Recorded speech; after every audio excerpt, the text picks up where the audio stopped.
अखिल भुवन जन्मस्य भंगादिलीले बिरुद विविध भूत रक्षैक दीक्षे श्रुति शिरसि विदीप्ते ब्रह्मणि श्रीनिवासे भवतु मम परस्मिन् ऋषि भक्ति रूपा वृन्दावनान्तर्गतं परिणोर्जातं नीलऋषभाभं पशुमध्यगतं दिदिक्षु निष्ठस्त्वया किमिति याः सखी जनं सा गोदा स्वयं रमयते त्रिहरङ्गराजम्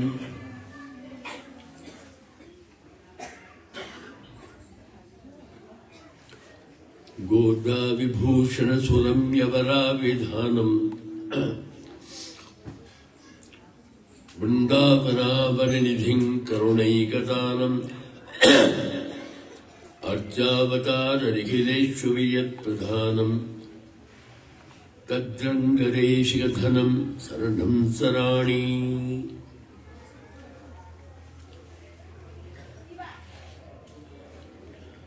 आप लोग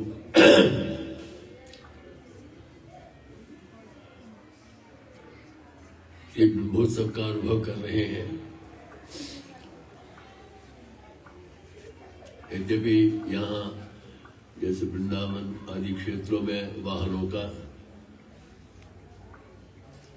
अनुभव करते हैं ब्रह्मोत्सव में 10 दिन में, लेकिन वाहनों का पदार्थ से भगवान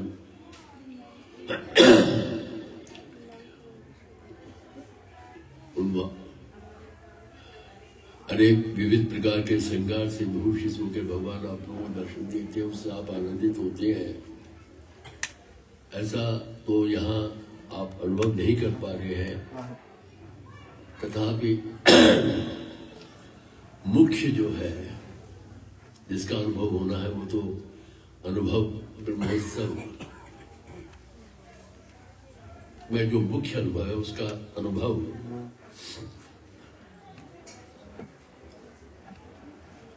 आप लोगों को प्राप्त हुआ है।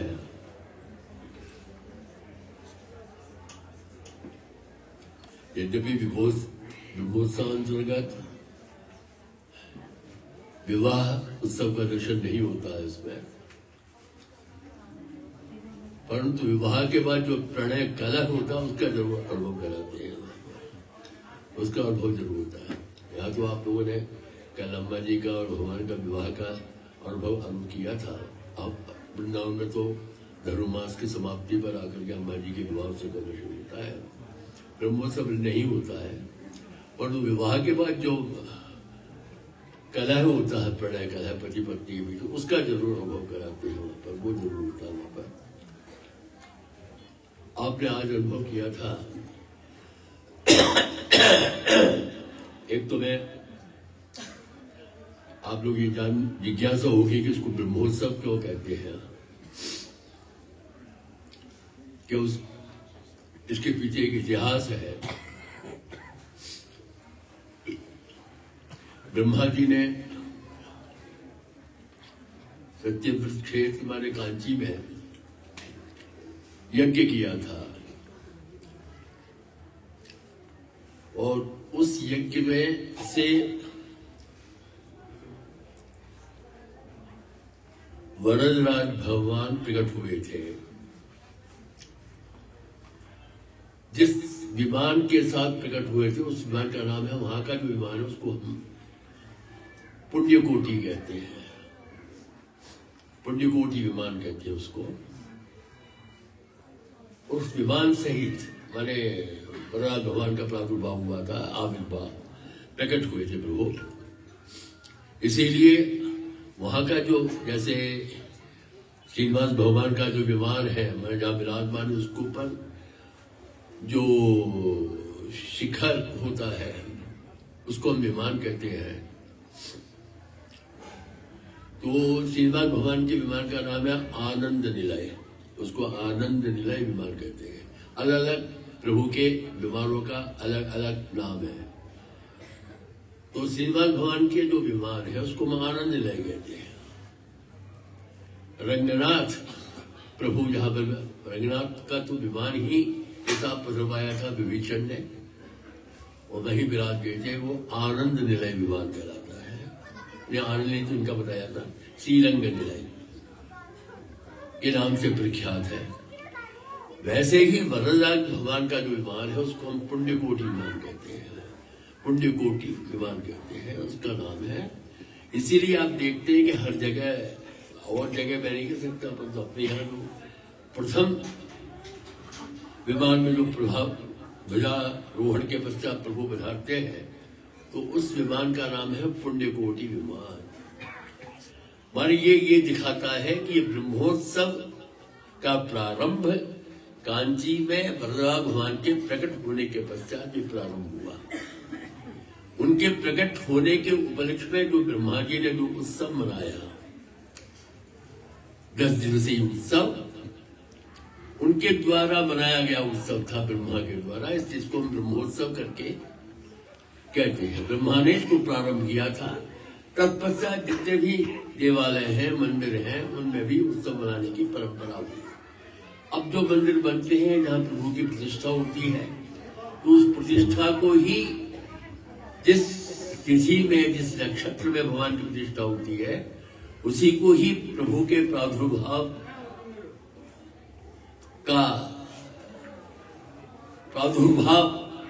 के रूप में स्वीकार कर उसी को ही हम ब्रह्मोत्सव का रूप देते हैं और उसके उपलक्ष्य में उत्सव मनाते हैं। तो इसलिए एक दूसरा अर्थ ये भी होता है कि उत्सव हमारे यहाँ नहीं है, ये परमात्मा का उत्सव है, ब्रह्म का उत्सव है। इससे आनंदित हम तो होते हैं, पर हमसे अधिक हमारे आनंद को देख करके स्वयं प्रभु आनंदित होते हैं। इसलिए भी इसको ब्रह्मोत्सव करके कहा जाता है, क्योंकि परमात्मा यहाँ अर्चा रूप में भगवान विराज करके और अपने जो सांसारिक जन है उनको आकृष्ट करने के लिए अनेक प्रकार के उपाय अपनाते हैं। आकृष्ट हो, आए, दर्शन करें, और दर्शन होकर के समर्पित होकर संसार से विमुख होकर के, क्योंकि भगवान प्रभु गीता जी में कह के जाते हैं कि वासुदेव सर्वमिति समाह, को ढूंढते हैं कोई ऐसा व्यक्ति तो मिले जो वासुदेव ही जिसके लिए सर्वस्व हो। उसी ढूंढने की भी ये प्रक्रिया है कि कोई न कोई तो ऐसा एक व्यक्ति भक्त मिलेगा जो कि जिसके लिए वासुदेव होगा, तो उसको स्वीकार करने के लिए ही इस प्रकार के उत्सव, इसमें जितने लोग आते हैं कोई न कोई ऐसा तो होगा जो अपने को अर्पित करके और सर्वस्व वासुदेव को मान करके अर्पित कर देगा। ऐसा कोई भक्त में माने हमारे कल्याण के लिए, हमारे उद्धार के लिए ही प्रभु ये उत्सव बनाते हैं, इस प्रकार कि जिससे आकर्षित बने लोग। अब देखते हैं मंदिर में आते हैं, भगवान को नहीं पूछते हैं, पूछते सोने का लट्ठा कहाँ है, सोने के वाहन कहाँ है, ये पूछते हैं। आकर्षण के केंद्र बिंदु ये है। तो सोने के दाहन, सोने के इसको देख जाएंगे तो धीरे धीरे सोने पर विराजमान जो प्रभु है उसके प्रति भी आकर्षित होना स्वाभाविक है, होंगे।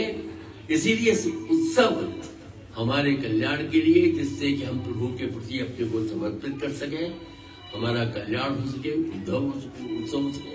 तो ये उत्सव प्रभु का है, प्रभु मनाते हैं, इसलिए इसको ब्रह्म परमात्मा का उत्सव करके, ब्रह्मोत्सव करके भी इसको कहा जा सकता है। अब इसमें हमें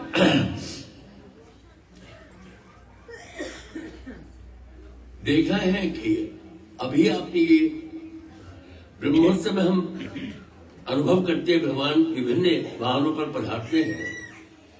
एक यदि इसका मैं अभी उसको विस्तार में नहीं जाऊंगा, पर एक खाली यहाँ का उदाहरण आपको दिखाऊंगा। एक से एक जुड़े हैं। हमको तो ऐसा लगता है जैसे भगवान अभी तो आपके पुण्यकोटि में बधा रहे, आज सिंहमान में बधा रहे, कल सूर्यमान में बधा रहे। अरे भाई, इनका आपस में परस्पर क्या संबंध है? क्यों इसके बाद सूर्यमान है, पुण्यकोटि के बाद क्यों? पुण्यकोटि का तो हो गया जिससे कि भगवान प्रजा भगवान प्रकट हुए थे, दिमाग के साथ इसे प्रारंभ ही पुण्यकोटि वाहन से होता है।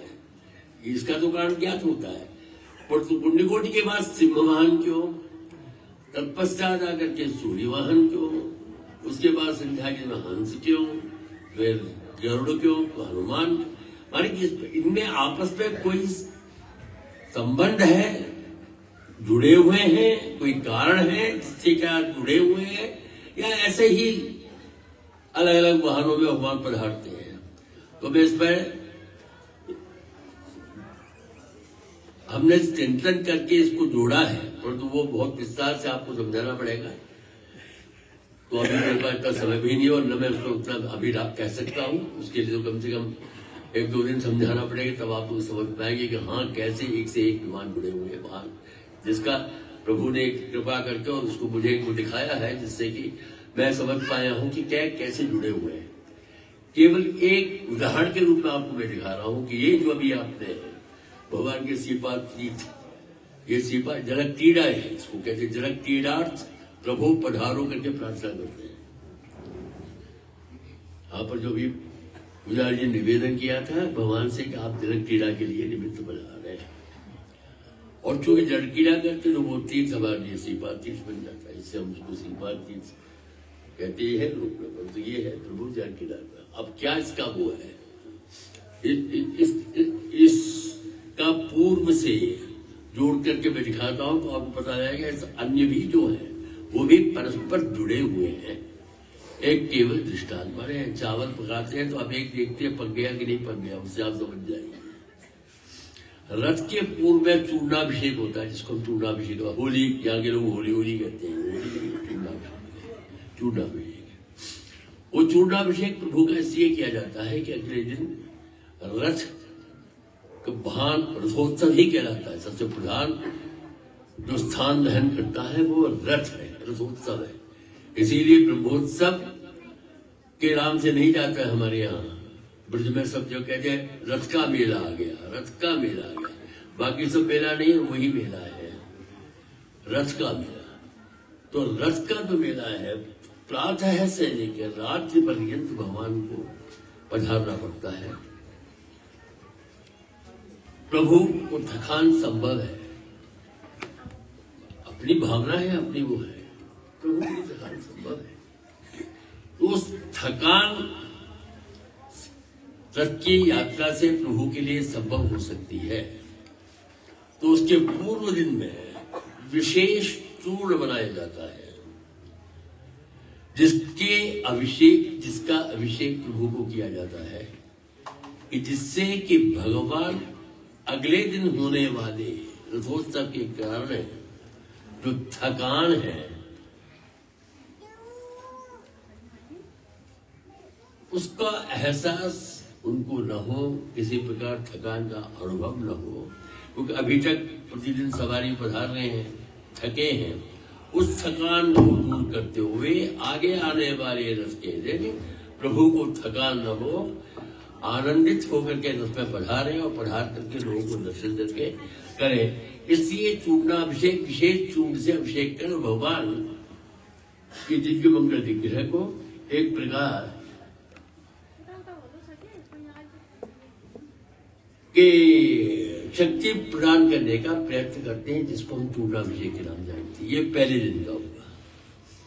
अब रथ की सवारी के रथ के दिन जो प्रभु को थकान हुई, ठीक है, स्वस्थ होकर जब पधारती आप देखिए रथ के लिए झूमते हुए जाते हैं, बड़े खुश हो जाते हैं, लौट के आते हैं तो थके थके से आते हैं, अपन वो करेंगे, लौटते आते थके थके से आते हैं। ये हम लोग का अनुभव है, अपना अनुभव है। तो थके आते हैं। अब जो थकान रथ यात्रा के कारण श्री प्रभु को हुई, उसको किस प्रकार दूर किया जाए? तो दूसरे दिन जलक क्रीड़ा। कितना भी थका हुआ आदमी है, जल में उतर के और तैरता है,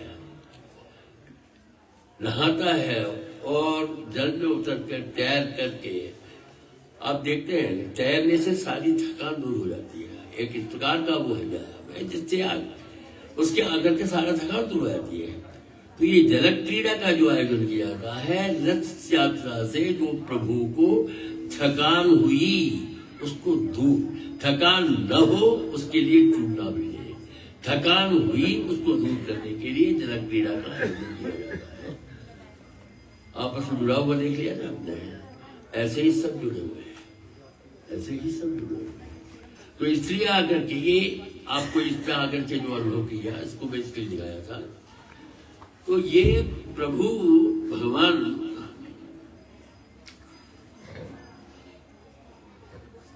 अपने इन उत्सवों के माध्यम से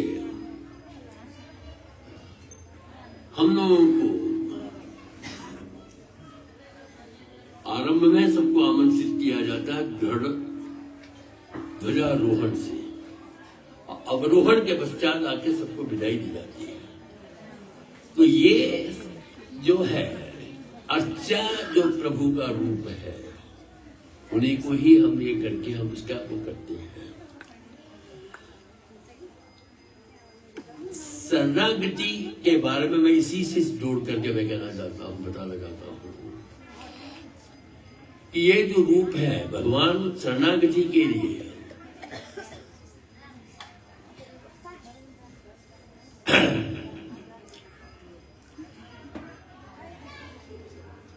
मतलब विषय का नियम है कि माने न फल, माने विषय माने फल से नियम है, न काल का नियम है जो कि अन्य साधनों के लिए है। शरणागति को छोड़कर बाकी जितने भी साधन हैं उनके लिए नियम है। जैसे कर्म है, आप कर्म करते हैं, कर्मानुष्ठान करते हैं, उसके लिए आपको काल का नियम है। विशेष काल में, विशेष पर्व में, विशेष शुभ मुहूर्त में आपको करना पड़ता है, उसके लिए काल का नियम है।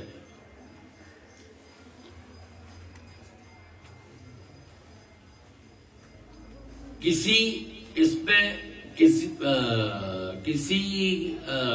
विषय का नियम है, किसी भी फल की प्राप्ति के लिए आप शरणागति कर सकते हैं।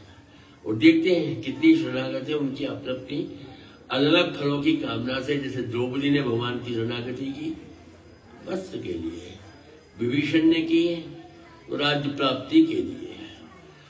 होना यही चाहिए कि विषय फल प्रभु ही हो और उसके लिए शरणागति अत्युत्तम है। परंतु यदि और भी किसी फल की आकांक्षा से, इच्छा से आप यदि शरणागति करते हैं, कर सकते हैं। प्रकार नियम नहीं है। प्रकार है कि अन्य कर्मों के लिए उसके लिए विहित जो पद्धति है उसी के अनुसार आपको वो कर सकते हैं। संध्या वंदन कर रहे हैं, ऐसा नहीं है जाके जल उठा लिया, कर लिया, हाथ धो स्नान करके गुरु परंपरादियों का अनुसंधान करके तब पश्चात आप संध्या करेंगे, ऐसा नहीं कर सकते हैं। स्नान आवश्यक है। प्रकार नियम, ऐसा प्रकार नियम शरणागति के लिए नहीं है। आपने देखा होगा कि विभीषण जी ने जब शरणागति की तो कहीं ये तो नहीं आता कि डुबकी लगा के स्नान करके और शुद्ध होकर के भगवान की शरणागति की, नहीं की। द्रौपदी तो उल्टी रजस्वला थी, उस समय आकर के शरणागति। इसका मतलब ये नहीं है कि आप आकर के उसके लिए अशुद्धि कमाएं। अशुद्ध है, करनी है करें, शुद्ध है इसका मतलब ये नहीं कि उन लोगों ने वैसे ही आके किया, त्वरा की। वो ये नहीं कहता है कि आकर के आप उसी प्रकार आप भी बिना नहाए जाके के करो, ये नहीं है। इसको फिर प्रश्न भी करते हैं, शंका भी उठी कि भगवान ने जब समुद्र की शरणागति की, शरणागति तो सब आप किसी के भी, इसीलिए आगे अब मैं कहने वाले हैं वो विषय नियम जरूर है, शरण्य का नियम जरूरी है। भगवान ने शरणागति जब समुद्र की नियम पूर्वक किया, कुशा बिछाई और जो भी उसके लिए संकल्प आदि करना करके और शरणागति की। तो फिर आप कैसे कहते हैं शरणागति के लिए प्रकार नियम नहीं है? भगवान ने तो किया। ये प्रश्न आचार्य जी ने उठाया कि प्रभु ने जब शरणागति की तो नियम का पालन पूर्वक किया था, तो नियम की आवश्यकता नहीं है, पूर्वक करने की आवश्यकता नहीं है, प्रकार नियम की आवश्यकता नहीं है, ये कैसे कहा जा रहा है? तो बड़ा सुंदर आचार्य जवाब देते हैं, ये जो था ये शरणागति के लिए नहीं है। जो करता है, जो कर रहा है, उसके स्वभाव के अनुरूप वो कर रहा है। क्षत्रिय कुल में धर्म संस्थापन के जो प्रभुत्व आए हुए हैं, ये जो किया गया है, जो किया है, ये शरणागति के लिए नहीं है, शरणागति का नियम नहीं है। वो जो शरणागति कर रहा है उसके स्वभाव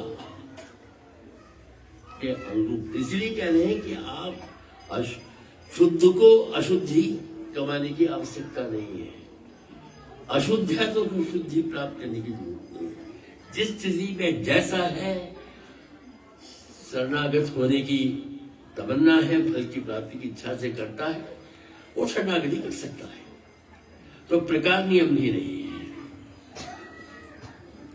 तो प्रकार नियम भी नहीं है, काल नियम भी नहीं है और विषय नियम भी नहीं है। तो है तो क्या नियम? विषय से मेरा यहाँ पर फल नियम, फल कोई भी फल की हो सकती है। शरणागति का जो विषय है उस पर जरूर ध्यान। शरणागति का विषय कौन हो सकता है, उस पर जरूर उसके लिए अर्थात शरणागति के विषय सब नहीं हो सकते, केवल पूर्ण जो है वही शरणागति का विषय हो सकता है। जो पूर्ण है वही शरणागति का विषय हो सकता है। जो कि काल की सिद्धि में हेतु बन सकता है।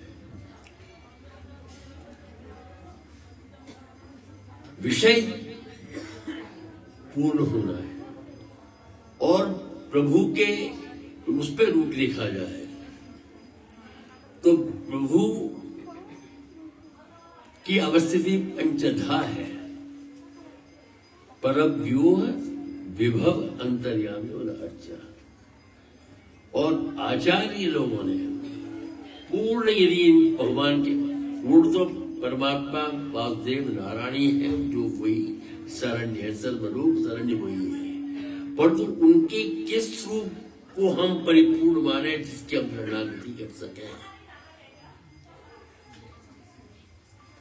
तो निर्धारण किया पूर्णमदः पूर्णमिदं पूर्णात् पूर्णमुदच्यते पूर्णस्य पूर्णमादाय पूर्णमेवावशिष्यते सर्वं पूर्णं सपूर्ण।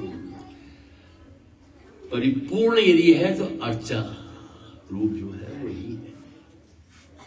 तो हमारे लिए भगवान के 5 स्वरूपों में परव्यूह विभव अंतर्यामी अर्चा रूप में यदि शरण्य बनने की योग्यता रखती है, शरण्य बनने का वो है, तो अर्चा रूपी है। क्योंकि श्रुति भी परिपूर्ण, क्योंकि वो भी पूर्ण है, और तो उस पूर्णता से क्या लाभ, जो कि कार्य कर न हो। वहां पर वैकुंठ धाम में बैराज है, उन जैसे ही परिपूर्ण है, कोई उनके गुणों का प्रकाश नहीं। माने अंधकार में दीपक का प्रकाश है, प्रकाश में दीपक का क्या प्रकाश है? कुछ नहीं। तो इसलो यदि है तो यहां अर्चा रूप में विराजमान होकर के, अच्छा दूसरी बात यह है कि वो काल से और देश से हमसे दूर है। वैकुंठ भी है पर उनके देश से दूर है। वैकुंठ आपके जो व्यूह रूप है वो भी आपको काल से निकृष्ट है। विभव है, ठीक है, यहाँ अवतार लेते हैं, परंतु काल, क्योंकि वो तो आए पधारे हो गया, उनका जो उनका जो चरित्र है उसका कीर्तन करके ही आनंदित होते हैं, परंतु है नहीं। अंतर्यामी प्रभु जो है उसके लिए चैलेंज करने वाला चाहिए हिरण्यकश्यप जैसा, और उस चैलेंज को स्वीकार करने वाला प्रहलाद जैसा चाहिए, तब तो वो प्रकट होंगे। ये तो कहाँ निकलते हैं कहाँ। तो एक ही रूप ऐसा है जो कि हमारे साथ है, काल से भी और देश से भी हमारे मध्य में है, और हमें हमारे उद्धार और हमारे कल्याण के लिए ही हमारे मध्य में विराजमान है। इसीलिए श्रुति सर्वम पूर्णम सहो, सब गुणों की पूर्णता जो कि प्रकाश में बने, सुलभता की, सौलभ्य की पराकाष्ठा है। ऐसे सुलभ जो है तो उनको छोड़कर हम इधर उधर शरणागति क्यों करेंगे। तो विषय नियम जो है उसके आधार पर अर्चा रूप जो प्रभु का है उसी को ही आकर के शरणागति का विषय माना है। सारे आழ்वार आचार्यों ने भी जो शरणागति की है उन्हीं की है। तो शरण्य जब निर्धारित हो चुका तो शरणागति जो है ये आप लोगों को थोड़ा शरणागति के बारे में संक्षेप में बताना चाहता हूं कि ये तो आपके लिए आपके चिंतन में ये विषय आ चुका होगा कि हमें शरणागति करनी है तो अर्चा रूप में जो हमारे मध्य में विराजमान है उन्हीं की ही शरणागति करनी है। परंतु जो शरणागति आप करते हैं वो साधन नहीं है, ये भी आपको ध्यान रखना है, वो साधन नहीं है।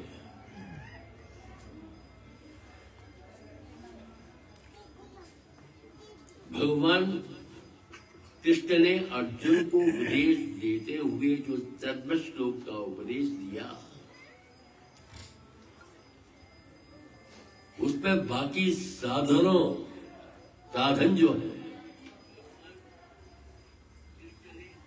उनका निराकरण सर्वधर्मान परित्यज्य करके उनके माध्यम से कर दिया, चूंकि वो स्वरूप के अनुरूप नहीं है।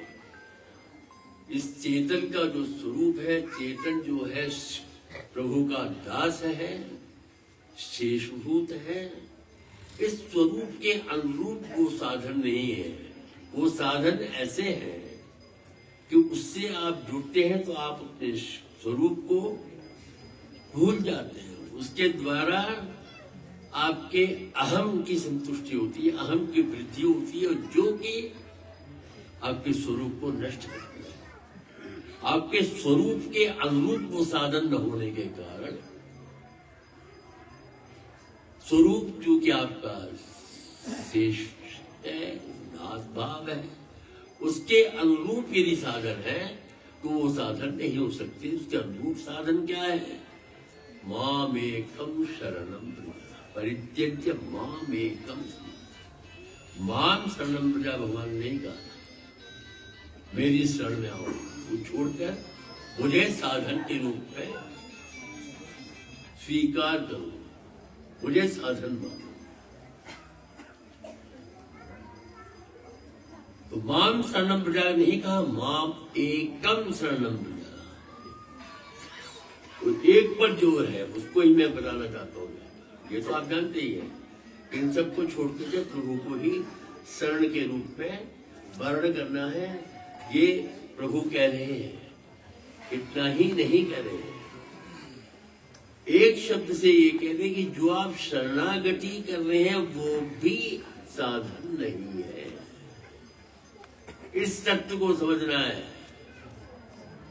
आचार्य पंच संस्कार से संस्कृत कर और प्रभु के श्री चरणों में ले जाकर के छोड़ते हैं, समर्पित करते हैं और निवेदन प्रभु की श्री चरणों में हम उन आचार्य को स्वीकार करते हैं कि हमें पूर्ण विश्वास है कि आचार्य श्री लेकर के मुझे प्रभु की चरणों में समर्पित करेंगे तो प्रभु मेरा निराकरण न करेंगे, अवश्य स्वीकार करेंगे। ऐसे आचार्य पर विश्वास करके आचार्य के रूप में स्वीकार करते हैं। आचार्य पंच संस्कार से संस्कृत कर प्रभु के अनुरूप बने, उसमें ये भाव करते हैं कि प्रभु ही एकमात्र रक्षक है, प्रभु ही एकमात्र रक्षक है। गोप्तृत्व वर्णन तथा उनको रक्षक के रूप में स्वीकार करना और उनके रक्षकत्व पर दृढ़ विश्वास होना, यह परमावश्यक है। उनके रक्षकत्व में किंचन मात्र भी आपने आकर के संशय किया, वो रक्षक नहीं बनता। बड़ा सुंदर एक दृष्टांत दिया है, उनकी शक्ति में है, उनके रक्षकत्व में। यदि आपने किसी प्रकार के भी थोड़ी भी अविश्वास की झलक दिखाई, त्याग देता है, स्वीकार नहीं करता। तो जो रक्षकत्व का जो वो है, उसके लिए बहुत सुंदर एक दृष्टांत देकर आचार्य ने समझाया कि किस प्रकार छूटता है। हनुमान जी जब वश में नहीं हुए तो मेघनाथ गए और मेघनाथ ने ब्रह्मास्त्र से उनको अपने वश में किया। हनुमान जी वश में आने वाले नहीं थे ब्रह्मास्त्र के लिए, परंतु एक ब्रह्मास्त्र के लिए एक दिया हुआ है, एक उसका उल्लंघन। भगवान भी देखिए अरविंद सरकार आखिरी तक अपने को मनुष्य रूप में ही भगवान ने प्रकट किया। कभी सोचा आपने? भगवान राघवेंद्र सरकार ने आखिरी तक, आखिरी में भी ये कहते हैं आत्मानम मानुलंबन्ये रामम दशरथात्मजम। आखिरी इतना सब कुछ होने के बाद भी भगवान अपने को मनुष्य कहते हैं। क्यों? क्योंकि वो ये नहीं चाहते थे कि ब्रह्मा का दिया हुआ वरदान निरर्थक हो जाए। क्योंकि ब्रह्मा से जो वरदान मांगा था, देवताओं से और अन्य जितने भी स्वयं से वरिष्ठ लोग हैं उनसे प्राप्त मांगा था कि उससे तुम लोगों से नहीं मारा जाए। मनुष्य को तो वो कीड़ा समझता था, अपने सामने कीड़ा समझता, वो समझता था मेरा क्या बिगाड़ सकती है। उससे रक्षा की प्रार्थना नहीं की उसने, और बाकी अपने से जो वरिष्ठ है उन सबसे रक्षा की प्रार्थना की थी। मनुष्य को छोड़ दिया था, इसलिए भगवान को मनुष्य के रूप में अवतरित होना, जिससे कि ब्रह्मा का दिया हुआ वरदान निरर्थक नहीं। अपने क्योंकि यदि वो हुआ तो उनके प्रति जो लोगों की श्रद्धा है, भावना है, वो मिट जाए।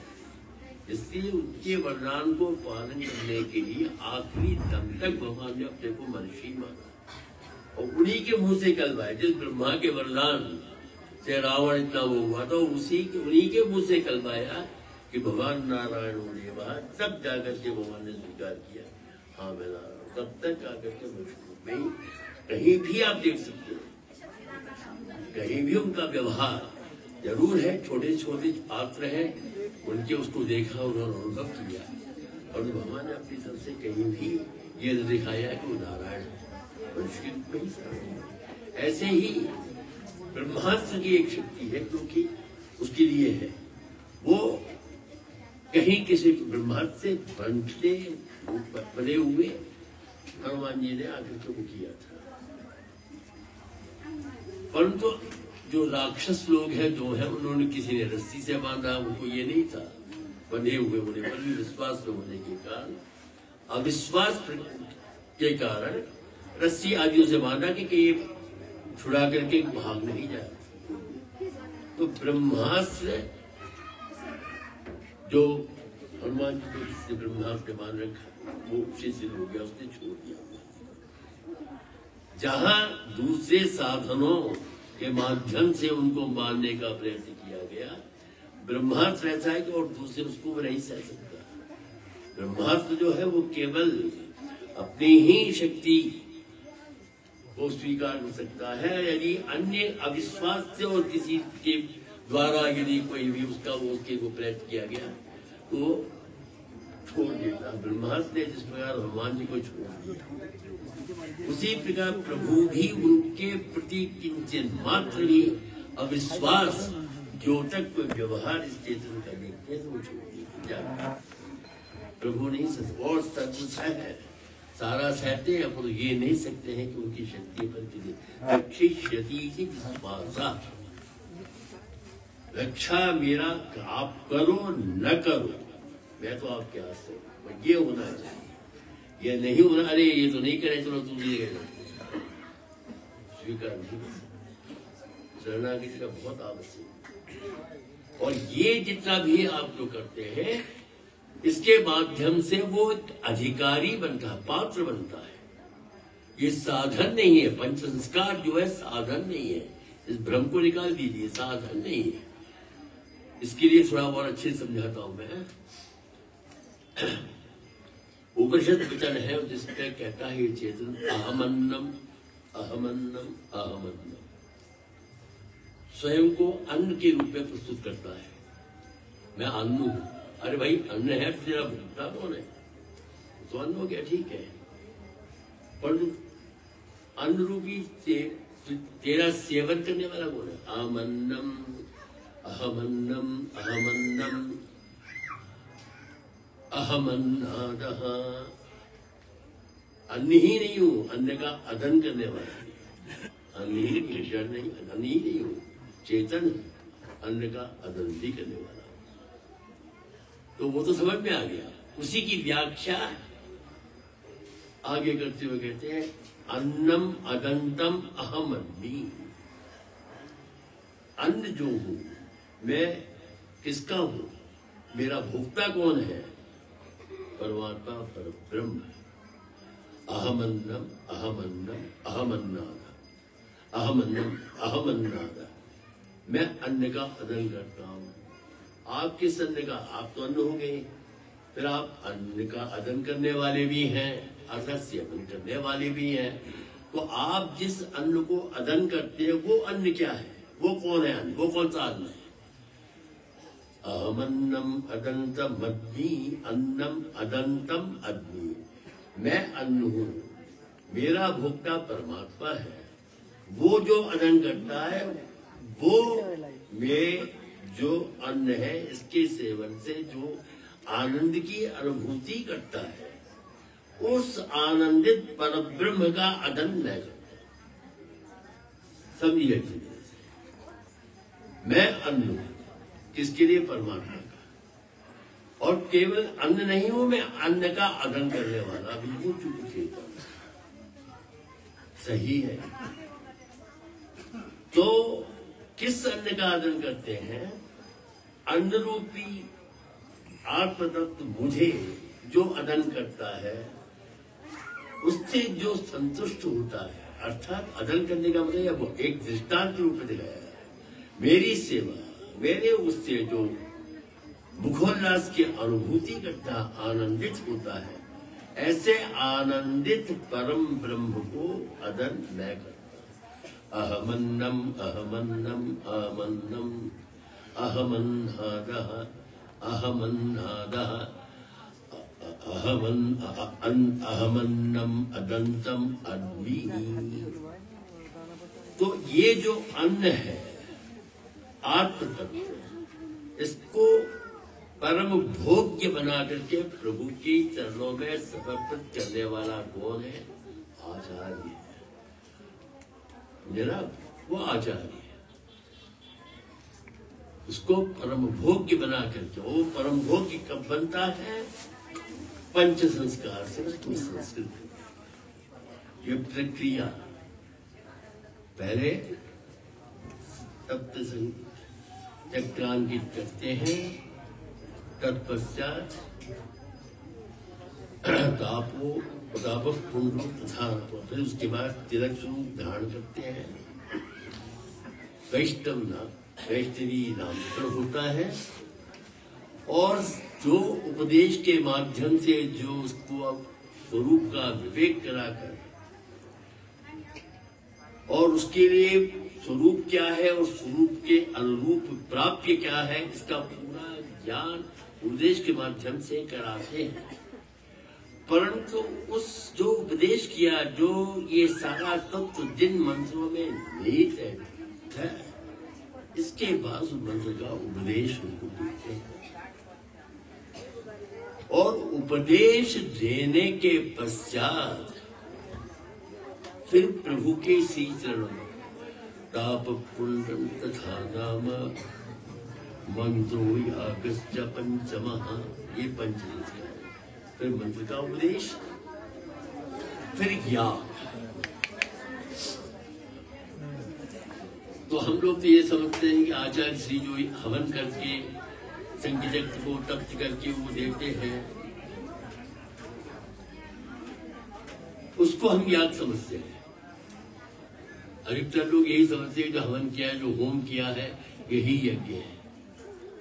वो तो है ही है, और यहाँ पर याग शब्द से वो विवक्षित नहीं है।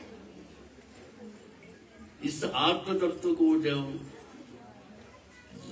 संस्कार से युक्त करके और प्रभु के अर्पण करके और वहां प्रभु की चरणों में जो निवेदन करते हैं, ये अब आपके लिए समर्पित हो चुका है, अब ये आपका है। वो भी निवेदन करता है कि मैं अब आपका हूं, मैं मेरा नहीं हूं। याग किसको कहते हैं? देवता को उद्देश्य करके आप द्रव्य को जो त्यागते हैं, छोड़ते हैं, वो यज्ञ है। और उसमें आखिर में इंद्राय स्वाहा इंद्राय इदम नमः, आखिर में क्या बोलते हैं? द्रव्य त्याग, देवतोद्देश्य द्रव्य त्यागम। तो त्याग कैसा? उसमें अभी तक हमारी जो ममता बुद्धि उसको दूर करके और उसको देवता के साथ जोड़ते हैं, ये त्याग है। इसी को हम कहते हैं याग। देवता उद्दिष्ट करके द्रव्य को त्यागते हैं, यह कह करके कि इंद्र का है, मेरा नहीं। इसी प्रकार यहाँ पर भी जो आत्मतत्व अपने को तुम में अहम में करके अपने को स्वतंत्र समझता था, आचार्य श्री के उपदेश से, आचार्य श्री के ज्ञान से उसको आभास हुआ कि मैं मेरा नहीं हूं।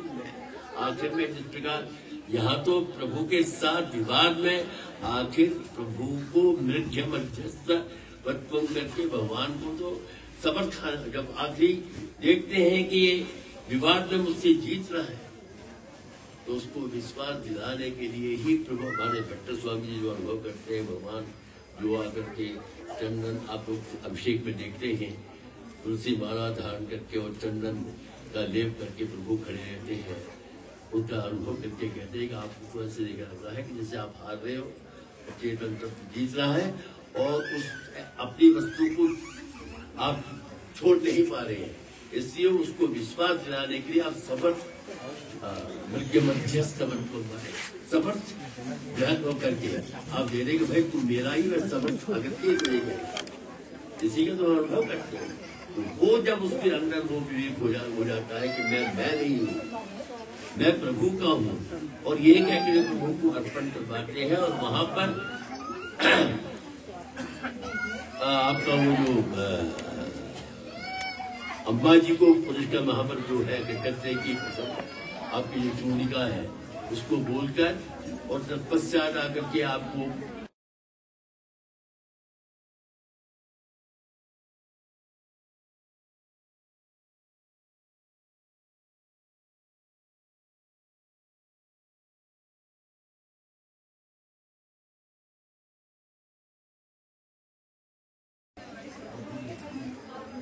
साधारण की बुद्धि हमें नहीं, उसको मैं साधन नहीं मानता, साधन प्रभु है। और ये जो प्रक्रिया मैंने आप, ये प्रक्रिया तो क्या नहीं तो पूर्ण नहीं समझा।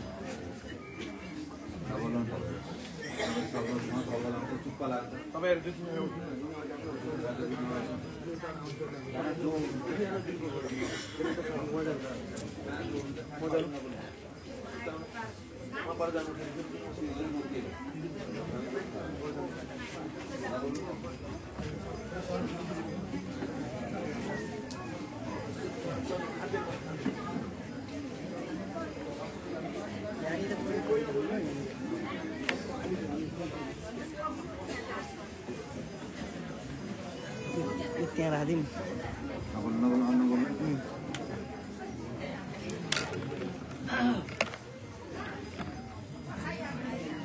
हमारे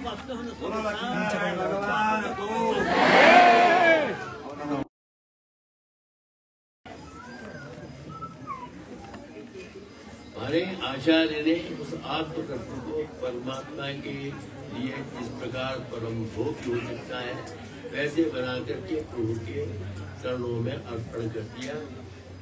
आत्मतत्व विश्वास करता है तो प्रभु ने जरूर स्वीकार कर लिया है, आचार्य भी विश्वास करते हैं। तो एक बार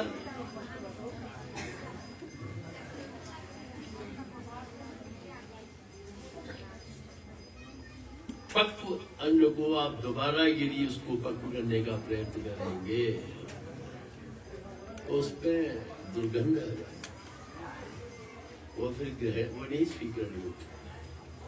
एक ही बार ये प्रक्रिया अपनाई जाती है और उस प्रक्रिया को फिर आप दोबारा एक बार जब वो आकर के प्रभु के परम भोग की बन चुका है आचार्य श्री फिर उसको उस प्रक्रिया से गुजारना, पकवान को पुनः पक्व करना, किस प्रकार एक उसका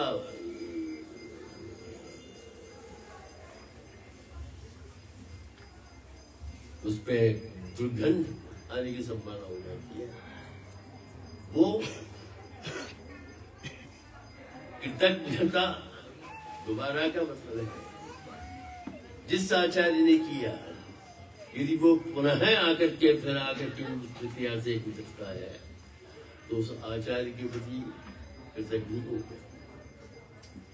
और कृतज्ञ होना प्रभु के महान अपराध है प्रभु की दृष्टि में। वो सब अपराध क्षम्य है, सब अपराध क्षम्य है। और जो कृतज्ञता के लिए कोई भी प्रायश्चित प्रभु की दृष्टि में नहीं है। ब्रह्मज्ञे सुरापे चौर्ये भग्नव्रते तथा निष्कृति ही विहिता सभी कृतज्ञे नास्ति निष्कृति।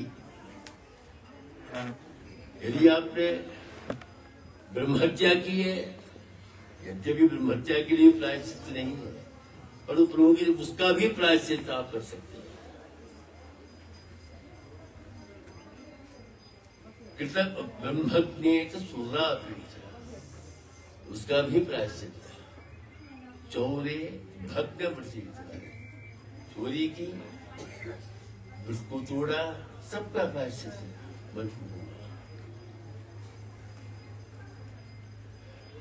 निष्कृति ही विहिता सत्य कृतज्ञ नास्ति। एक बार प्रभु को आप समर्पित करके जिस आचार्य ने किया और उसका छोड़ के फिर कहीं आप डूब जाते हैं तो आप कैसे कृतज्ञ। एक तो आचार्य के प्रति अपराध महान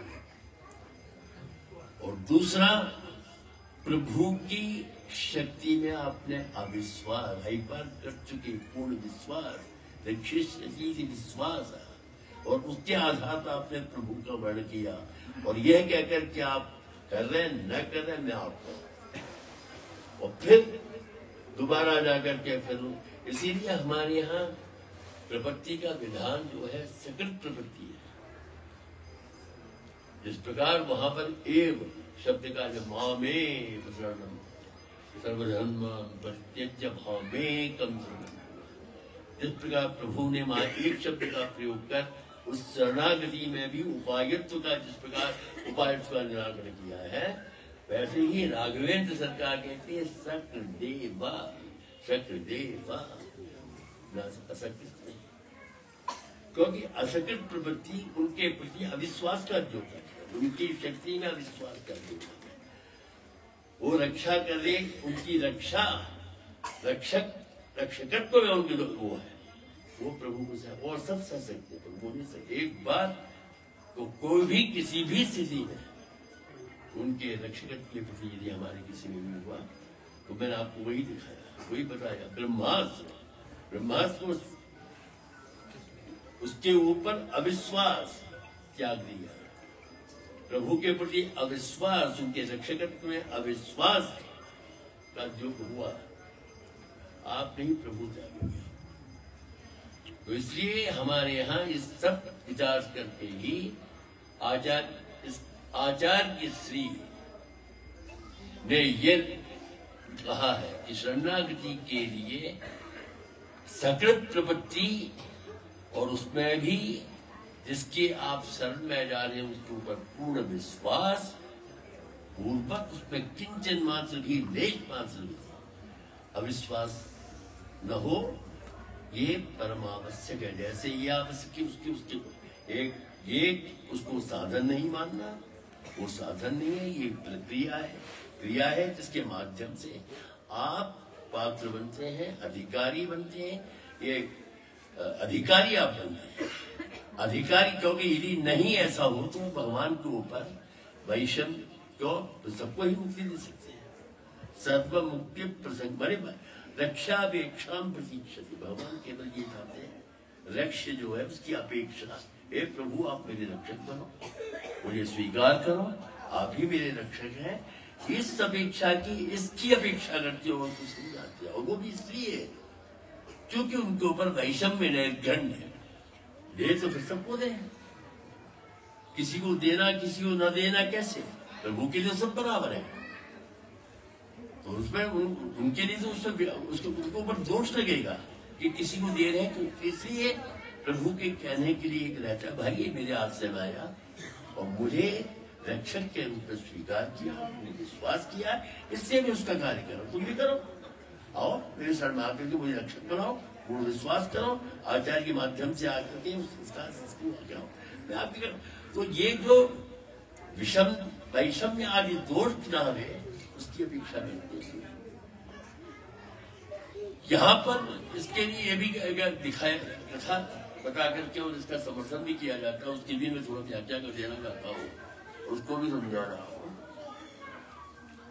मुरलीधर स्वामी जी के कृपा पात्र थे, ये कथा उसके लिए उदाहरण भी दिया जाता है।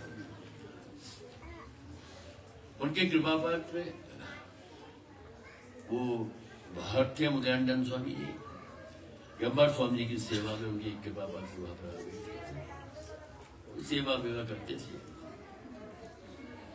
जब समाज सेना का प्रसंग उपस्थित हुआ, लोग आए भगवान उनके आश्रम में और गंबर स्वामी से दीक्षा आदि ली, तो वो भी देख करके वो भी आकर के उसमें सम्मिलित हो गए और गंबर स्वामी ने उनको भी दीक्षित कर दिया। उनको ये नहीं पता था कि पूर्व में ही ये समाश्रित हो चुके हैं, दीक्षित हो चुके हैं, सब चुके हैं और मुरलीधर स्वामी से बिल्कुल जानते नहीं थे।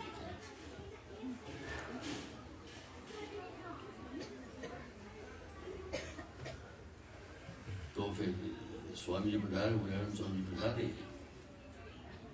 तो उनको पता लगा कि ये दोबारा स्वामी जी से दीक्षित रहते हो तो पुनः मुझसे दीक्षित नहीं है।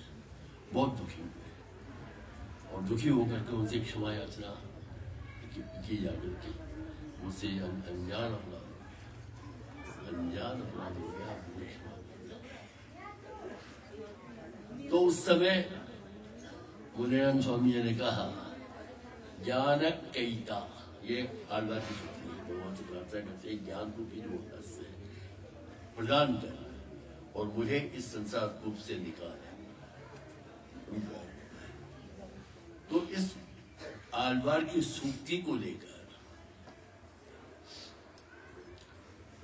और मुरलीधर स्वामी जी ने कहा, क्या है उसमें, कूप में गिरा हुआ कोई व्यक्ति है, उसको एक आदमी बचा रहा है, निकाल नहीं पा रहा है, फिर दूसरा आके हाथ देकर निकाल देता है, तो उसमें क्या क्या मैंने इस प्रकार कह करके उनको सांत्वना प्रदान की, दुखी ना हो। आज के आचार्य होते तो कहते ये क्या क्या तुमने कैसे किया, क्या कैसे आकर किया, वो नहीं, उन्होंने कहा भाई कूप में गिरा, तो इस कहाँ इसका भाव कितना लेना है अपन को। ज्ञान है, संसार में भटके हुए जीव को यदि उपदेशों के माध्यम से अनेक आचार्य मिलकर के और उसको वो करते हैं तो बहुत ही अच्छा, उसको और अच्छी तरह से अपने स्वरूप का विवेक हो, प्रभु के सन्मुख होगा, प्रभु के आश्रम में जाएगा। जितने लोग उपदेश देंगे, जितना उपदेश सुनेगा, जितना श्रवण करेगा, स्वरूप का विवेक होगा, प्रभु को अर्पित करेगा, तो ज्ञान यहाँ इस बार वही ज्ञान हुआ। तो उसी प्रकार यहाँ भी कहने में यही तात्पर्य कि आपने तो हो दिया, बाकी प्रक्रिया को आप भूल जाइए, वो आपका अनजान हुआ है। तो वो अपवाद है, माने इसके माध्यम से ये दिखाया जा रहा है, ये अनुष्ठान का विषय नहीं है। यदि होता तो क्षमा यात्रा नहीं, उनसे जाके क्षमा नहीं मांगते, और क्षमा यात्रा करते हो उनको सांत्वना देने के लिए कहा। वहां तक ठीक है कि जितने आचार उपदेश से करते हो उसको रास्ते पर लेके जाकर के प्रभु के श्री चरणों में अर्पण करने वाला आचार ही एक होगा, और वो ले जाकर के अर्पित करेगा, और एक ही बार वो प्रक्रिया से अपने चेतन को लेकर के जाएगा। अरे उसका भाव बस उसके साथ वो देखना है कि उसको प्रमाण के रूप में प्रस्तुत करती है। यदि कोई कहता है कि नहीं हम बार बार कर सकते हैं, वो नहीं है, वो विधान नहीं है, और अनुकरणीय नहीं है, अनजान में हुआ है, वो गलती से हुआ, और उस गलती से कहीं दुखी न हो तो उनको समझाने के लिए कहा है, और उसपे केवल उतना ही रहना है। यदि अन्य आचार्य भी मिलकर के उसको उपदेश के द्वारा सन्मार्ग पर लाने का प्रयत्न करते हैं, लेके जाएगा एक ही आचार्य। वो भी देखिए जो कुएं में से, आप दृष्टांत में भी देखिए, जो कुएं से निकल रहा था उसको कोई आदमी जनता नहीं किया, निकाल रहा है। अब दूसरा भी आदमी आता, हाथ दे देता, निकाल देता है, पर तो घर पहुंचाता कौन है? वो आदमी जो वही पहुंचाता है, वो नहीं, वो तो ठीक है निकाल के और चलता बना। उसको जहां पर ले जाके छोड़ना है वो कौन छोड़ता है? जो उसका आत्मीय था, जो उसको निकालने का प्रयत्न पूर्ण से करना था, वही तो है ना वो आचार्य, जो आचार्य उसका पहले से ही प्रयत्न कर रहे हैं ये सुधरे, रास्ते पर आए, संस्कृत होकर के प्रभु के अर्पण कराओ उसे, वो ही ले जाकर के उसको छोड़े। तो ये अपवाद है, इसके माध्यम से ये कहा गया है, ये नहीं कहा गया है कि ये अनुकरणीय है, ये आचरण का विषय है, नहीं कहा है। ये उसका भाव है कि ये हो नहीं चाहिए, हुआ तो उसका समाधान ये है। तो ये कथा पुनः आवृत्ति करने, पुनः इस प्रकार की करने के लिए नहीं कहती, इसी को क्यों करते हैं? तो जो है एक बार जब आकर के प्रभु के चरणों में अर्पित, उसमें यदि आप इस प्रकार से होता है तो उसमें एक तो जिसके लिए मैंने कहा कि कृतज्ञ अपने आचार्य के लिए होता है, और प्रभु की उपेक्षा का वो पात्र बनता है, क्योंकि प्रभु के ऊपर जो विश्वास था उसमें उसके विश्वास में कमी आई तो प्रभु के उसका भी बनता है। इसलिए प्रपत्ति इसीलिए कहते हैं कि हमारे यहाँ, क्योंकि असकृत प्रपत्ति जो है वो हमारे जो शरण्य है, हमारे जो आराध्य है, हमारे जो उपाय है, साधन है, उनके प्रति अविश्वास का द्योतक है। इसलिए हमारे यहाँ प्रपत्ति बार बार वही राघवेंद्र से यही अन्य लोगों के लिए भी कहा कि एक बार पूर्ण समर्पण जो कर देता है फिर सारा भार मेरे ऊपर आ जाता है। और तो हमें तो केवल एक बार समर्पित होकर निश्चिंत हो जाना है अपने आचार्य के ऊपर पूर्ण विश्वास, जिनके माध्यम से हम प्रभु की शरण में उनमें और हमारे आराध्य तो उनमें करना चाहिए। तो इस प्रकार का ये जो कह करके इस कथा के माध्यम से नहीं आप लोगों का कल्याण नहीं होगा, दोबारा जब आकर यहाँ हो, तो ये यदि ऐसा ही है तो फिर ऐसा होना चाहिए था कि ये यहाँ के एक तो ये है कि अब तक इस उत्तर देश की जो संत महंत उन पर आपको भरोसा विश्वास नहीं है। नहीं है तो आप उनको क्यों अधिकार देते हैं कि आप पंच संस्कार करने का अधिकार क्यों देते हैं? प्रश्न उठता है। यदि आप पंच संस्कार करने के लिए आपने अधिकार दिया तो उनको पात्र समझा तभी तो दिया है। आपने जब नहीं समझा तो क्यों देते? तो फिर सबसे बढ़िया ये है कि आप लोग भर देर से उनको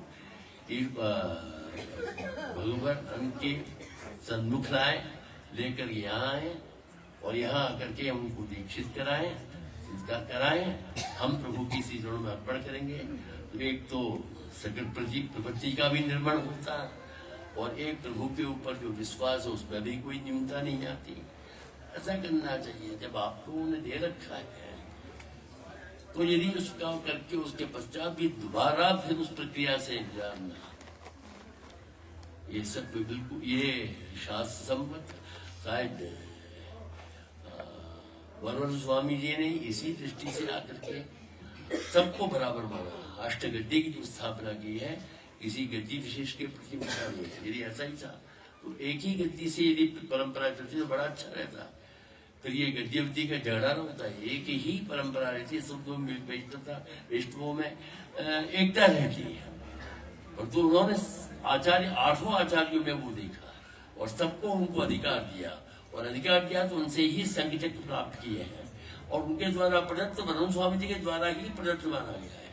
यदि उनके दृष्टि में केवल एक ही बात था उसी ही उसको एक ही बात कर दिया। 8 गद्दी करने की क्या जरूरत थी? क्या आवश्यकता थी अष्टगद्दी की स्थापना की? अष्टगद्दी की स्थापना की तो 8 गद्दी के माध्यम से सबको ही अधिकार दिया है और उनके माध्यम से जो भी वो भी तो जो भी आज मुख्य ये है कि आचार्य में आचार्य लक्षण की पूर्णता होनी चाहिए कि जिसकी बात प्रभु सुने वो भी इस प्रक्रिया से गुजर के प्रभु ने जिसको अपनाया हो वो आचार्य बनेगा। उसका आचार्य में वो होना है और वो आचार्य जो भी संघ चक्र धारण कर लेगा उससे ही वो अलंकृत होकर के और आत्मरत्न प्रभु के श्री चरण में पहुंचेगा।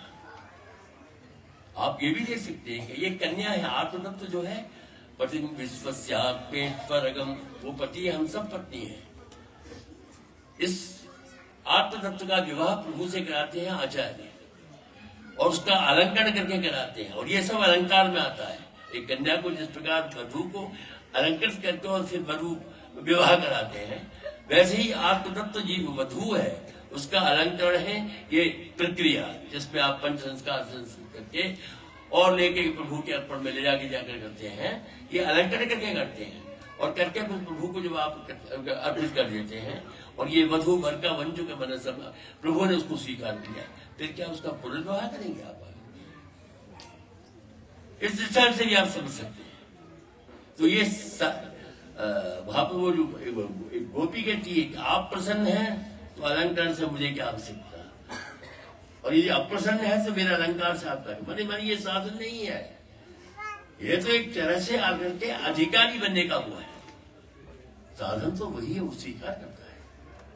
तो आकर के एक बार जो प्रक्रिया से गुजर चुका फिर दोबारा उस प्रक्रिया से गुजारना तो एक तरह से वधू का दोबारा विवाह करना। पकवान को पुनः आप पक्व करेंगे तो आकर के जिस प्रकार उसमें आकर के जल जाएगा तो गंध आ जाएगी तो वो कृतज्ञता रूपी उससे आकर के वो हो जाएगा। और इस प्रकार आचार्यों के प्रति जिनसे हम के माध्यम से हुए उनके प्रति कृतज्ञ बन के आप कहीं भी कभी भी जिसकी प्रभु की नजर में जिसकी कोई भी प्रायश्चित नहीं है कभी स्वीकार नहीं कर सकता। तो ये जरूर है आचार्य आप बड़े महाराज का आप देखिए उनका कितना वो था, उनके बारे में भी कहा जाता है। आप मैं ज्यादा नहीं जानना चाहता हूँ और तो उनका कितना विशाल है चाहते हैं तो अपने ही जिस परंपरा से जुड़े थे उनके महान आचार्य को बुला करके प्रथम चीज पर ग्रह करा सकता था। कोई उनको दिव्य करने से कोई नहीं रोक सकता था। उनके ही जो आचार्य परंपरा थे उनसे क्यों तुदादी स्वामी को करवाया इस दृष्टि से एक वो पूरी आश्रम है, आश्रम का गौरव है। आचार्य वो है परंतु वो सन्यासी है तो सन्यासी होने का जो गौरव है, जो उनके प्रति हम इसमें लोग में देखते हैं, एक सन्यासी का एक गृहस्थ से गौरव अलग ही होता है। वो सच्चे अर्थ में सन्यासी है कि नहीं, जैसा होना चाहिए उसको भी नहीं देखता, वत्स को देखता है, दंड को देखता है, झुकता है, क्योंकि वो आश्रम तुरीय, उसी को हम तुरीय आश्रम कहते हैं। जिस प्रकार आपके 4 प्रकार के पुरुषार्थ है, मोक्ष सत्य तुरीय श्रेष्ठ माना जाता है, उसी प्रकार वो आश्रम केवल वो नहीं, आचरण से भी माना जाता है, पर उधर भी ध्यान दे करके हम उनके पश्चादियों के प्रति यही इतने अर्पित होते हैं, उसके प्रति गौरव रखते हैं। उस गौर की भावना से आकर के बड़े महाराज ने उनको पधर पाया और पधर पा के प्रथम तीर्थ पर ग्रहण कराया, एक जिससे कि सामंजस्य सौमनस्य बना रहे, इस दृष्टि से किया और अभी तक वो निर्भर होता रहा है।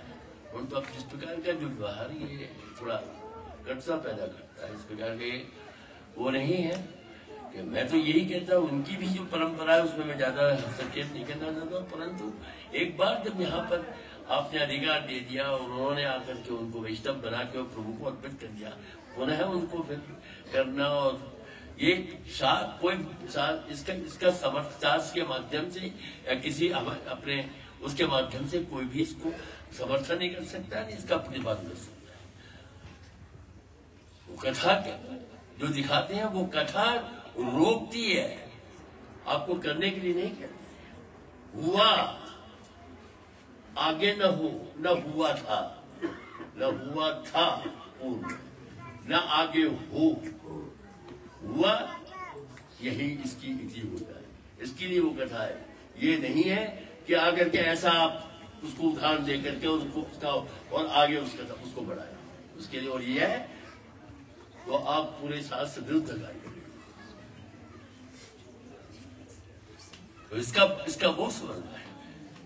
हम एक तरह से हम फिर से तो अच्छा है कि 4 बार प्रणाम करने में क्या आपत्ति है फिर, जब आप दोबारा वो कर सकते हैं तो फिर एक बार ही प्रणाम क्यों कहती है। बड़े लोग भी बड़े खुश हो जाएगा, देखो हम जैसे हमारे जैसे मोदी साहब उसके क्या आपत्ति है, करिए जितनी जिसकी शक्ति है उसे प्रणाम करें। हम हमारा इसीलिए प्रणाम करने मांग करते हैं कि आप वैसे प्रणाम करिए, खाली भाव से करिए, और उसको ये मत समझिए कि आप उसको दबाव मत बनाइए अपने आराध्य पर कि मेरा काम वो करूँ। बाबा जिस प्रकार पीछे पड़ता है कोई आदमी, उस रूप में मत नहीं करिए उसको। ऐसे आपकी श्रद्धा है, की भावना है, बड़े उससे आप में शक्ति है, वो है, करिए जितनी बार करना करिए, और उसको प्रभु के लिए दबाव उनके वो एक से अधिक करके और आप उसको करेंगे तो वो सब प्रभु सोचता है अरे ये मेरी शक्ति में मैंने उस पर अविश्वास कर रहा है, मेरे प्रति अविश्वास का जो से मानती है, यदि उसको उससे में नहीं है। वैसे तो ये भी हुआ मेरी तरह से, यदि आपने फिर उस प्रक्रिया से गुजरे तो एक तरह से प्रभु के प्रति अविश्वास का जीवन हुआ, और जो प्रभु को मंजूर नहीं है तो ना आप इधर के रहेंगे ना उधर के रहेंगे, ना ये जिनका आश्रय किया उनके मांगो रहे ना उधर के रहेंगे, स्वीकार तो इसको अच्छे इसका ये वो है।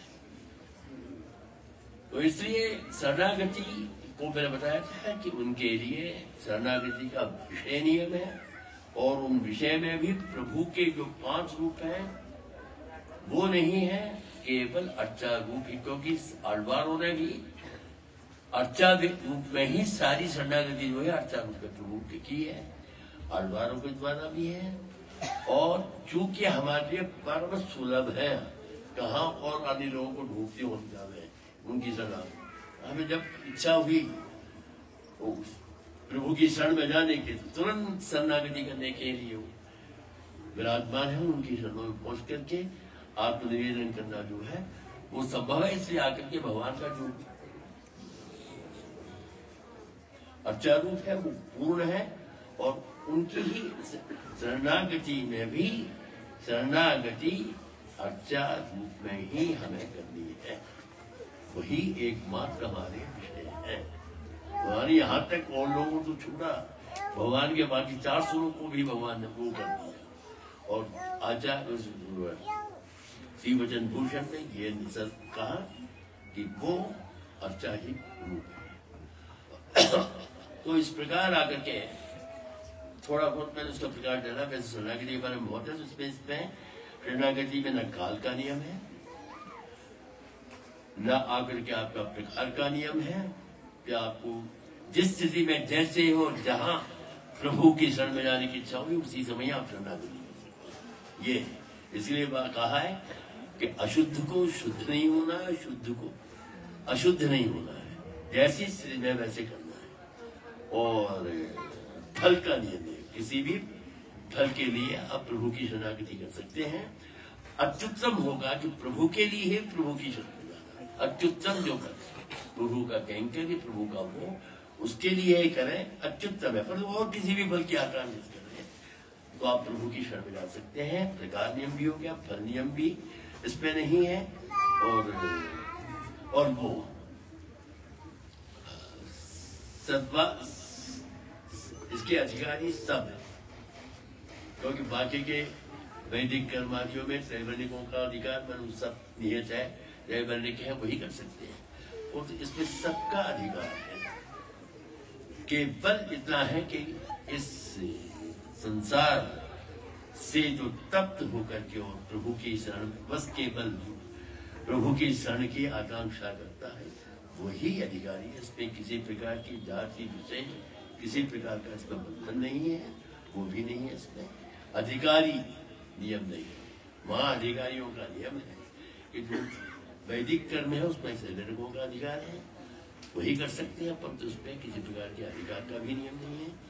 केवल मात्र विषय नियम है, और वो विषय अर्थात के शरणागति है। इसलिए मैं संक्षेप में थोड़ा इसके बारे में बताया। तो एक विचार ये हुआ है, और ये यही शांत हो जाए तो अत्युत्तम है। ये विषय ज्यादा बढ़ेगा, और जिसकी जिस पर श्रद्धा है आचार्य की उसका परिग्रह करें और उन पर पूर्ण विश्वास करके प्रभु की शरण में आए। और ये कहना है कि आकर के हाँ आप आकर के करेंगे तभी आपको भगवान स्वीकार हो, ये तो ये किसी ने भगवान को, कोई भगवान ने किसी को वो नहीं दिया है ना। भगवान तो उसको स्वीकार करते हैं इसका पूर्ण विश्वास है। और जो आचार्य जो देकर के प्रभु की से रोज होता है वो आचार्य शक्ति से परिपूर्ण हो और उस प्रक्रिया से गुजर के और प्रभु ने जिसको अपनाया वो ऐसा आचार्य लेकर के और प्रभु के चरणों में छोड़ेगा, कभी उसके भगवान को नहीं कर सकते। बस यही चाहते हैं, और किसी को कॉपीराइट नहीं दिया।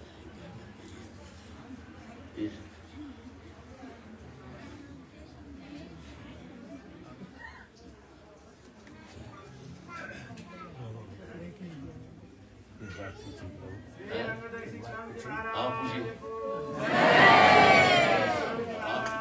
उसी के बनकर आप पूछिए। रामानंद स्वामी जी ने कहा है कि वैष्णव सभी एक ही समान मानना चाहिए, किसी को नीचा किसी को ऊंचा, जाति की जो ऐसे उनसे नहीं करना चाहिए, ऐसे किया है।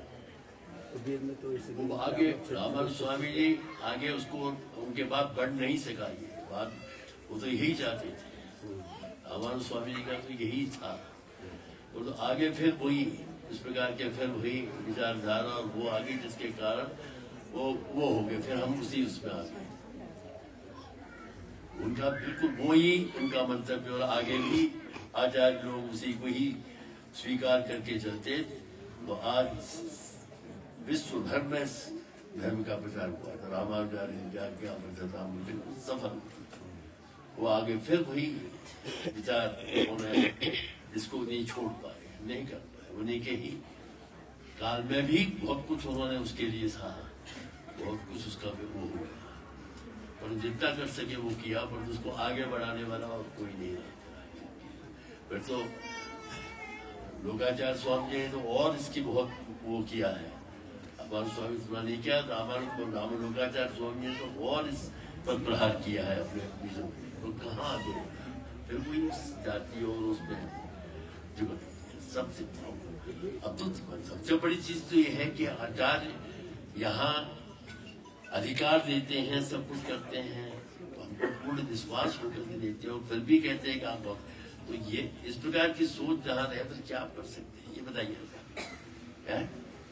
ये ऐसी सोच है, क्या कर सकते हैं। इसीलिए हमारे बड़े महाराज ने मंदिर निर्माण करके दक्षिण नहीं जाके बसे, वहीं रहे। वो चाहते ये थे कि हम लोग यहीं के होके बन जाए, इसीलिए यहाँ पर नहीं तो वो भी मंदिर बना करके जाके दक्षिण निवास कर सकते हैं, वहां से देख सकते थे, कर सकते नहीं। जब हम यहाँ आए और यहाँ का पूरा समर्थन देख किया, तो इसीलिए यहाँ पर उन्होंने बनाया। और ये बात ऐसा नहीं, जैसे अमेरिका यूरोप है, वहाँ जाकर के आचार्य लोग अमेरिका यूरोप है और विदेश में जाकर के वैष्णव बना सकते हैं, नहीं सकते, वहाँ जाना बना कि नहीं बना, ये भी अरे यही बना, यहाँ बना लीजिए ना, फिर वहाँ की सोचिए। आपका इतना बड़ा हुआ है, यहाँ तो देखने बना लीजिए पहले। वहाँ तो वो उसका वो नहीं है, इसका लोग है। क्या बात करते हैं, बनाने के लिए बहुत वैष्णव यहाँ बनाने के पड़े हुए, इनको बनाइए आप, इनको न सुधारिए। हाँ, वहाँ भागते हैं, क्या मतलब है, कोई को नहीं।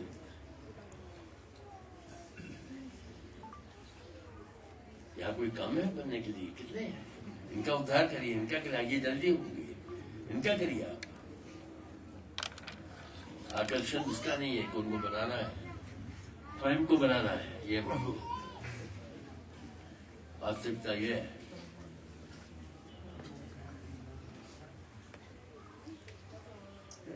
बड़े महाराज का तो क्या हम कह सकते हैं, उनके त्याग, उनका तपस्या, कितना ऐश्वर्य था, सब पूरा का पूरा आचार्य श्री को समर्पित कर दिया, पूरा का पूरा। किंचित मात्र उसमें जो लिखा हुआ उनके लिखा है कि हमारे परिवार का, हमारे इसका एक मात्र भी संबंध नहीं है, सब मेरे आचार्य का है।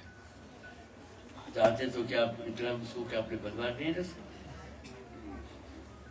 पूरा का पूरा प्रभु को अर्पण किया। और यहाँ तक कह दिया कि आज मैं हूँ स्थान का अध्यक्ष, यदि ट्रस्ट मुझे अयोग्य समझता है तो मुझे निकाल सकती है। क्या ऐसा इससे बढ़कर क्या त्याग दे सकते हैं।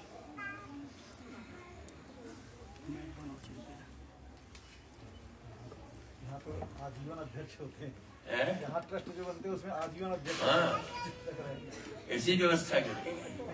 स्वयं के लिए कहा तो हम लोग हम के किस खेल की भूमि है, हम लोग किसके हैं। तो इसलिए तो मैं तो भगवान से प्रार्थना करता हूँ, नाथन स्वामी जी का वही बोलता हूँ, पितामह नाथ मुनि लोग क्या वो कहते हैं, मैं कहता हूँ माता हम, फिर उनको देखिए बस।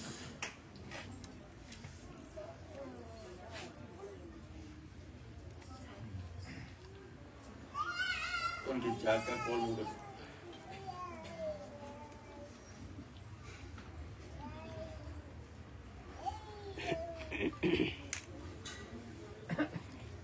जैसे कि यहाँ आचार्य सम्मेलन एक समिति ही बनी, उसमें कई नियम बनाए गए, आचार्य का लक्षण क्या है, कैसे होना चाहिए,